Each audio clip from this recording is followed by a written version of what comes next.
ഒരു വാർത്ത കൂടിയുണ്ട് മനോരമയിൽ, അതുകൂടി ഞാൻ വായിച്ചേക്കാം. CPM പാർട്ടി കോൺഗ്രസ് നാളെ മുതൽ തുടങ്ങുകയാണ്. അപ്പോൾ പല ചർച്ചകൾ നടക്കുന്നുണ്ട്. അടുത്ത ജനറൽ സെക്രട്ടറി ആരായിരിക്കും എന്നുള്ളതാണ്.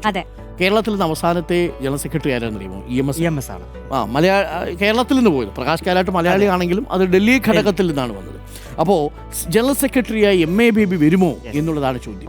MA ബേബി വന്നാൽ അത് കേരളത്തിൽ നിന്നുള്ള EMSന് ശേഷമുള്ള ആദ്യത്തെ ജനറൽ സെക്രട്ടറി ആയിട്ട് കേരള ഘടകത്തിന്റെ ഒരു പ്രാധാന്യം കൂടി. അതെ, 2012 മുതൽ PB അംഗമാണ് MA ബേബി. MA ബേബി വന്നാൽ പക്ഷെ വരണമെങ്കിൽ കുറച്ച് കാര്യങ്ങൾ സംഭവിക്കണം. ഒന്ന്, കേരള ഘടകത്തിന്റെ അനുമതി വേണം. അതിൽ പിണറായി വിജയന്റെ നിലപാട് വളരെ പ്രധാനപ്പെട്ടതാണ്.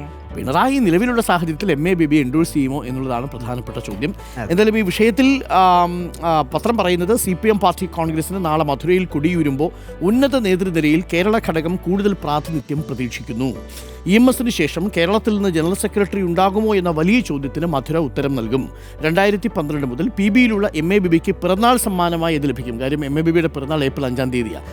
അങ്ങനെ ഒരു സന്തോഷമുള്ള കാര്യം സംഭവിക്കുമോ?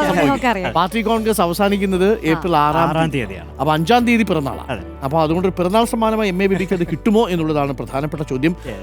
മാത്രവുമല്ല 72 വയസ്സാണ് MA ബേബിക്ക്, 75 അതുകൊണ്ട് ഒരു കാലാവധി മുന്നിലുണ്ട്.